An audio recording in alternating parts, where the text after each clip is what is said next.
Le 9 novembre 2019, nous fêterons les 30 ans de la chute du mur de Berlin, première pierre à l'édifice qui a mené l'Allemagne à son unité le 3 octobre 1990. Après avoir vécu 41 ans avec deux États, la République fédérale et la République démocratique, les Allemands vivent de nouveau dans un seul et même pays. Pourtant, une unité allemande est exactement ce que les alliés de la Seconde Guerre mondiale voulaient éviter. Ils avaient, avant même la fin de la guerre, pour objectif de diviser l'Allemagne en plusieurs États afin de limiter son influence à l'avenir. Mais aucun de ces plans ne prévoyait une démocratie libérale à l'ouest et une république communiste à l'est. À la conférence de Téhéran en novembre et décembre 1943, les alliés sont d'accord sur le fait d'éviter qu'après la guerre, l'Allemagne ne reste unie. Chacun des trois membres de l'Alliance propose un plan sur une division de l'Allemagne. Le plan de Roosevelt. Les Américains proposent de fonder 5 États allemands.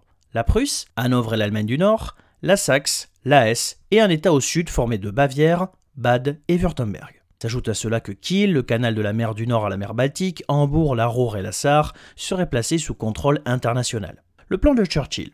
Le Premier ministre britannique veut refonder une Prusse qui serait considérée comme responsable principale de la Seconde Guerre mondiale.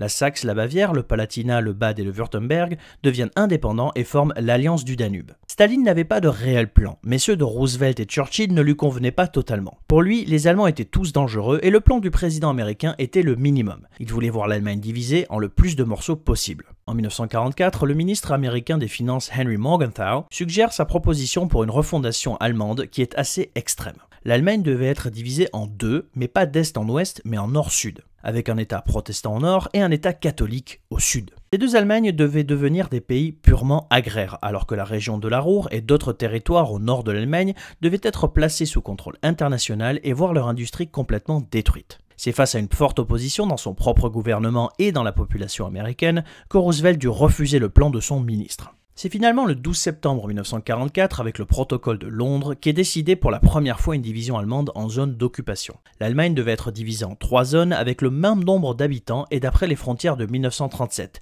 qui incluraient la Sarre, mais aucun territoire annexé avant le début de la Seconde Guerre mondiale. Berlin, quant à elle, serait gérée conjointement par les Alliés. Un deuxième protocole qui devait être définitif est rédigé le 14 novembre. L'ultime version donne une 4e zone à la France, que Staline n'accepta que sous la condition qu'elle soit constituée à partir de territoires qui auraient été placé sous contrôle américain ou britannique, s'assurant ainsi d'être le seul qui contrôlerait un tiers de l'Allemagne. L'ironie de l'histoire veut qu'au final, à la fin de la guerre, aucun des 4 alliés ne voulait plus d'une division allemande. Au contraire, Staline rêvait d'une Allemagne communiste unie qui serait une marionnette de l'URSS. Mais après la création du Deutsche Mark et le blocus de Berlin, une division de l'Allemagne devint inévitable.